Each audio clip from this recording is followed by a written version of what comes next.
Hari Om. Today I am going to speak on chapter 6 of Bhagavad Gita, and yesterday it was chapter 5.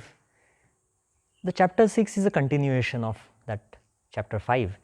In chapter 5, end of chapter 5, Sri Krishna has started talking about the path of meditation, similar to the path of Ashtanga Yoga. See, Bhagavad Gita text is much before Patanjali, is much before Ashtanga Yoga. But it has described a very similar path that started in chapter 5 end, and the whole chapter 6 is about that path, Dhyana Yoga. So let's discuss it. Sri Krishna is telling Arjuna that if you want to evolve yourself and if you want to understand the positive state of your mind or reach that state of absolute peace, the positive experience where you're witnessing everything in a balanced way, your karmas are balanced, they are directed towards Atma, the unity and equality and divinity concept. When you're walking on that path, how your mind should be. So this subject of chapter 6 talks a lot about state of mind. A very interesting verse in chapter 6, which is very relevant to our life today also. It says, Uddharet atmana atmanam na atmanam avasadayet. Atmaiva yatmano bandhur atmaiva ripuratmanaha. So he says that you can only help yourself. There's no one else who can help yourself walk on this path of evolution. Unfortunately, we act as if we are our own enemies. Instead, we should be acting as we are our brothers or friends. To explain this, in the next verse, he says that who is when you become your friend and when you become your enemy. And he is saying that if you have absolute control and friendship with your mind, that's when you are helping yourself. But if you have no control over your mind, then you are your enemy. Let's apply this situation in our day-to-day life. Because of lot of developments in the scientific field, also because of the collective wisdom that has come to us from our ancestors. In today's world, most of us understand what is right for me. The problem is, I can't do it. I know exercise is good for me. I don't need any more reading of researches. But how many of us really go for exercise every day? Someone asked a Prime Minister of England, Churchill, he was a little big man. They asked him, do you think of exercise? He was a very smart guy. And he answered in an even more funny way. He said, yes, I do think about exercise every day. But the guy said, then what happens? Because it seems you don't do it. He says, I have thought of exercise every day, but when the thought comes to me, I pull my blanket over my head tightly and I lay there still till the thought goes away. This is a bigger problem, that I know what is right for me, but I don't do it. Everyone who smokes can read. They know what's written there. Smoking is injurious to health. Smoking causes cancer. Smoking causes heart diseases. Smoking causes hypertension. Smoking causes diabetes. Everyone can read it. No one stops it. The person who smokes doesn't stop it. So his mind is controlling, something is controlling his mind and he's losing his control. That's when he becomes his enemy. There's some funny things that have come into light. Interesting thing is people who exercise. If you ask them, how much do you exercise? you often tell more than what you actually do. It's a tendency. And then you ask a person, how much do you eat? They often tell less than what they eat. So there's some kind of gap somewhere where we are behaving as if we are our enemies.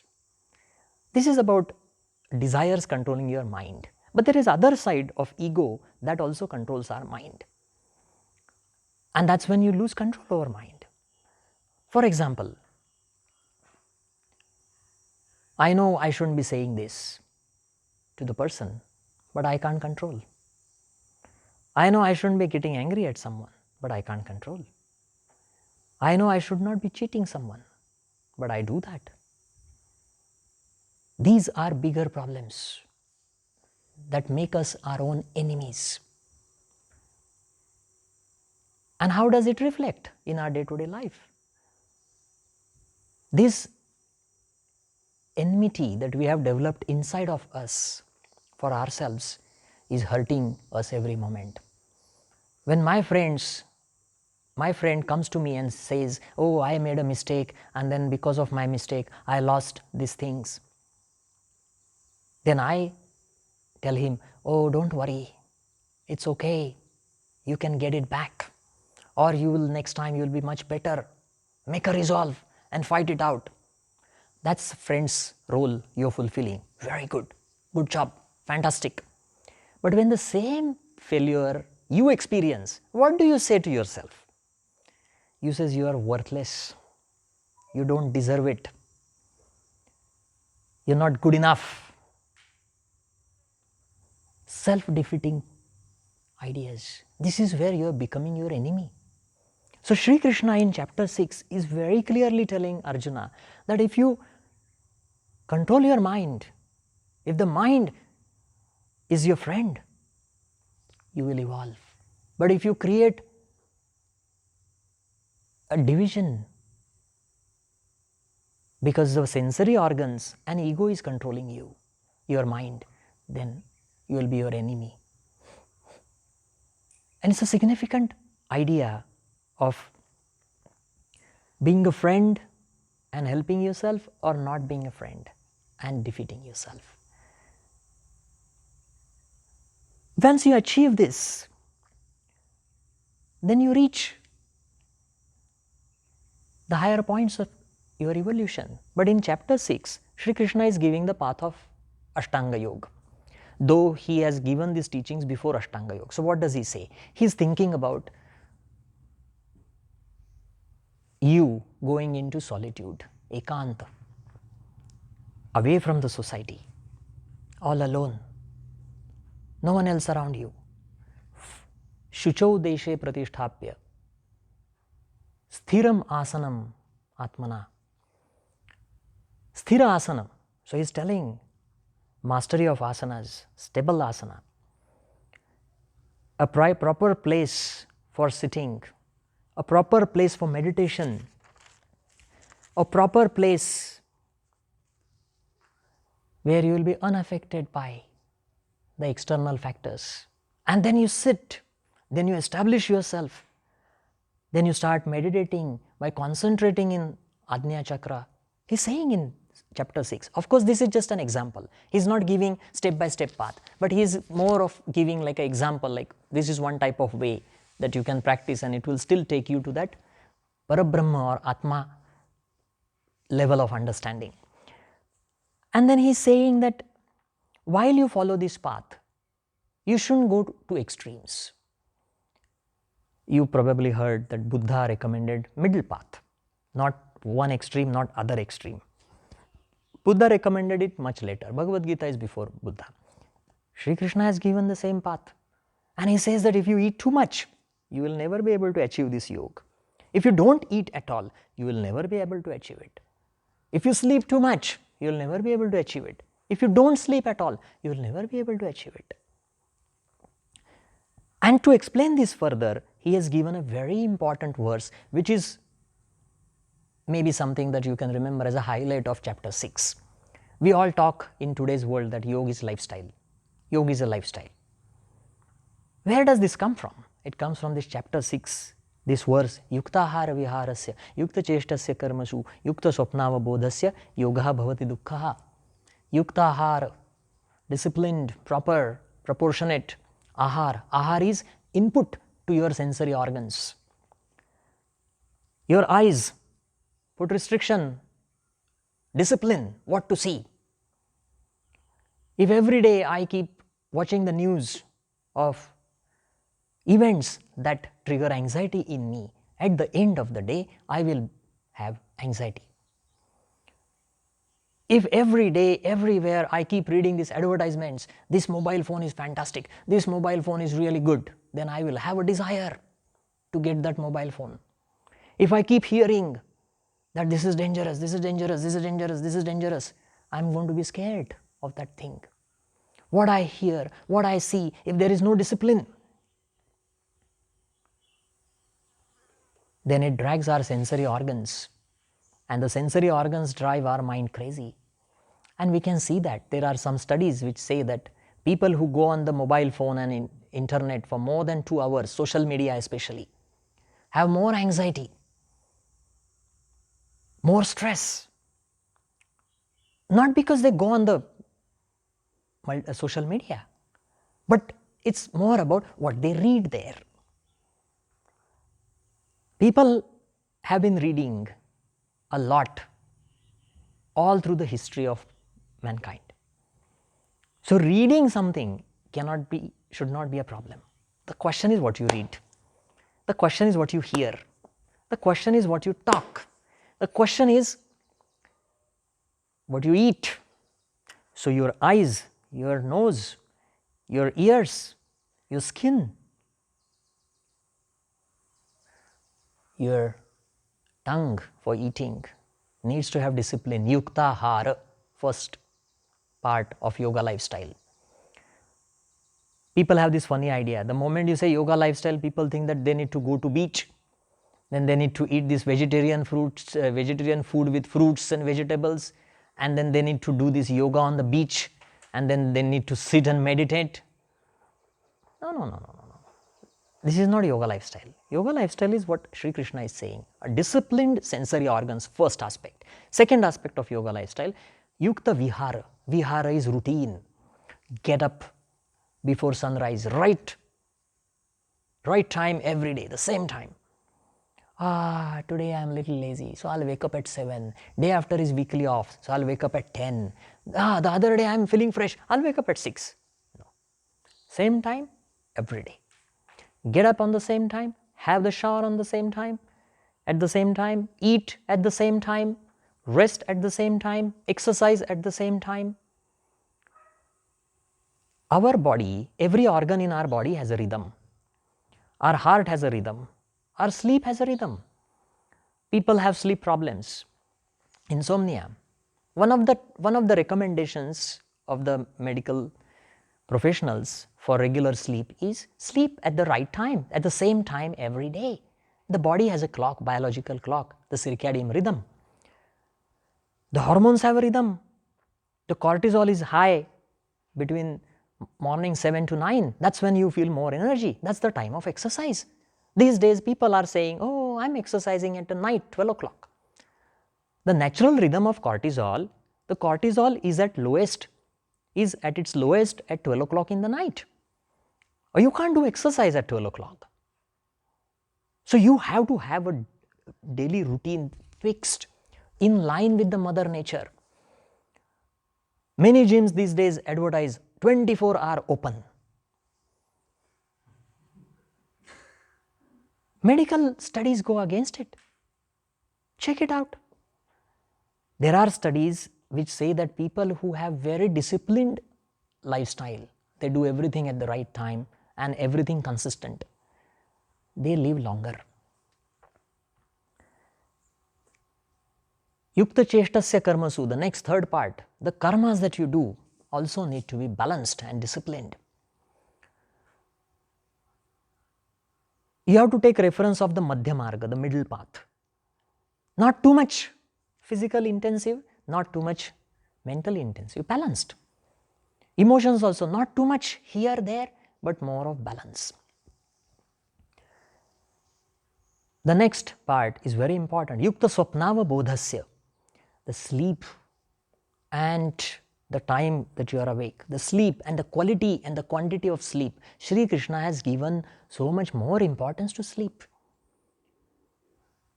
In today's world, because our routines are not fixed, our mind is continuously having this new information, there is anxiety, there is stress, that is affecting our sleep patterns. The timings of the sleep affecting our sleep patterns, the food that we eat affecting our sleep patterns, the place where we sleep, the outside surroundings, the bright lights, the loud noise affecting our sleep. Why it's so important?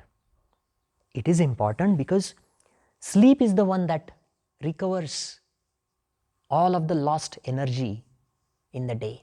But if my sleep is affected, then whatever energy I have spent today, my body and my mind will not be able to recover all of that. If I can't recover all of that, tomorrow I will have some less energy. But there is more demand, so I'll push myself. That's when I get more stressed. Actually, yoga has given so much importance to sleep. If your sleep is very good, you will have no health problems.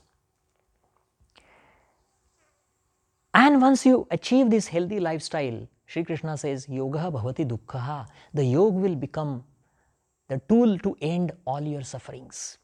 Dukkha, dukkha, suffering, ha is destruction of suffering. So yoga will destroy the sufferings. And then what will happen? Then your mind will spontaneously become focused and concentrated and relaxed and peaceful. And in that state of peaceful mind, you can easily achieve oneness with the Paramatma Tattva. That is Samadhi state. That is that Atma Tattva understanding that we have been talking about. Now, Arjuna has understood this. So he is bringing some more questions. He says, Shri Krishna, I understood that it's very important for me to manage the mind. But he said, Chanchalam hi mana Krishna. Pramathi balavad drudham. So he says this mind is so fickle. It's not fixed. It cannot be steady. It's just moving everywhere.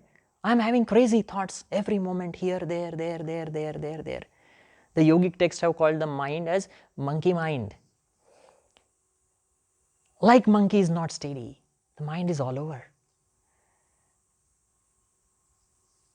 He's asking, it's so difficult. So how to do it? And this is where Sri Krishna says, two secrets how to manage this mind. And these two secrets, these two words are exactly same in Ashtanga Yoga. Abhyasa and Vairagya. These are the two words which have come in Yoga Sutras of Patanjali. What is Abhyasa? Abhyasa is repetitive efforts, making an effort again and again. Oh, I can't control my thought. Make an effort. Oh, I failed. Try it again. Again I failed. No problem, try it again. Again I failed. Try it again. The people who are successful, they don't become successful just by chance. They become successful because of repetitive effort. The more efforts you make, the stronger your brain becomes. There are certain neural networks that are formed. Like there is a negative habit and you want to break that habit and you make again and again effort, again and again. Every time you make an effort, you are moving slightly closer to your objective, your purpose. Abhyasa is extremely important. And second is Vairagya. Vairagya is non-attachment. Non-attachment to the sensory desires, as straight as it can get. This subject of Vairagya is discussed in great details by Sri Krishna in chapter 3, chapter 4. So I have spoken about it. So if you have non-attachment and if you have ability to make repetitive efforts, you can make your mind a yogi mind and not a monkey mind. You have the ability to make that mind a yogi mind.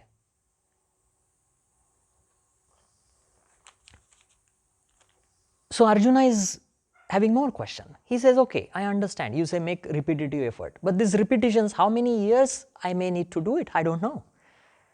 What if someone is making an effort, he's walking very seriously on the path of yoga, but then he's dead. What happens to him in next life? Does he have to start right from the beginning? Here Sri Krishna interestingly talks about the rebirth. Of course, he's endorsed rebirth concept in the second chapter itself when he talked about Atma. But here he is giving more ideas to Arjuna. And he says, look, every one of us is walking on this path of yoga. But if you die in this life, next life when you are born, you start from where you left in last life. You don't have to start right from the beginning. That should be a relaxing, comforting news for all of us. But let me ask you guys, I can see some of you, most of you in 20s, few of you in 30s. You come from different cultures, guys.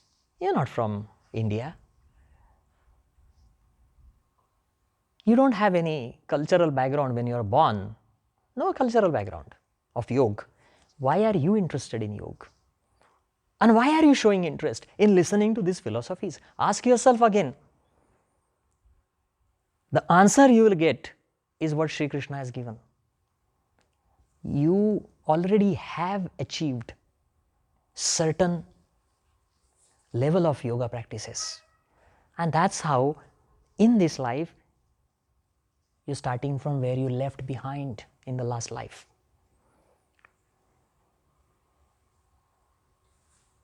And it is true for everyone who is practicing this path, but just not path of yoga. Different people practice different paths, which are again a positive, evolving practices in the world. So if they have practiced something in the past life, in this life, they will continue from there on. So this thing doesn't only apply for path of yoga, but it applies for everything. Because Sri Krishna is saying this as a universal truth. He's not just saying about yoga that is practiced in India. Unfortunately, what is yoga is even people who are practicing, most of the people who are practicing today don't know. So this is the idea of yoga. But then this can be worded in different ways. So apply it universally without any discrimination. And then I'm coming to the end of chapter 6. There's one last interesting verse in chapter 6 which says, Tapasvibhyo adhiko yogi, jnanibhyopi matodhikaha, karmibhyaschadhiko yogi, tasmad yogi bhavarjuna. He says to Arjuna, the path of yoga that I have discussed just now, that this disciplined lifestyle, trying to control your mind, trying to fix your mind on the Paramatma Tattva, the divine dimension, trying to achieve Samadhi. Samadhi is the balanced state of wisdom that we have discussed, that Atma direction. He says that is the best as compared to all other paths. Tapasvibhyo adhiko yogi. Tapasvi, some people do a lot of austerities. And they're proud of that. And they achieve great things with their commitment. That is good, but yogi is still higher. Yogi means the one who has balanced attitude and wisdom and who is always in the Paramatma, in union with the Paramatma, the divine dimension, balanced attitude idea. Jnanibhyopi matodhika. Jnani, the people with wisdom, the philosopher, the scientists, the scholars, all of them, that's a good path. But yogi is still better than that. Karmibhyaschadhiko yogi. Karmibhya, some people who keep certain objective in front of them and work very hard to achieve that objective. That is good, but yogi is still better than that. And that's why he says to Arjuna that, hey Arjun, you become yogi. Don't just become karmibhya, that is keep the idea of war, and because there is war, I have objective to win the war and establish good values. That's why I am fighting the war. Don't do that. Jnanibhya, what is better and what is good, I am thinking and I am contemplating and then I will do it. That's good. but that's not your objective. Tapasvi, austerities, control your sensory organs, everything, very strict, disciplined, everything. That's good, but don't limit it. Don't limit yourself to these levels. Move on and become a yogi. So this is a message. When you become a yogi, all your mind, your sensory organs, your intellect is under the influence of Atma, that is under the command of this divine consciousness. That develops samabhav, the respect for every life. That takes you to that absolute peace within, that absolute positive experience of the creation. I'm going to stop here in the chapter 6. Hari Om.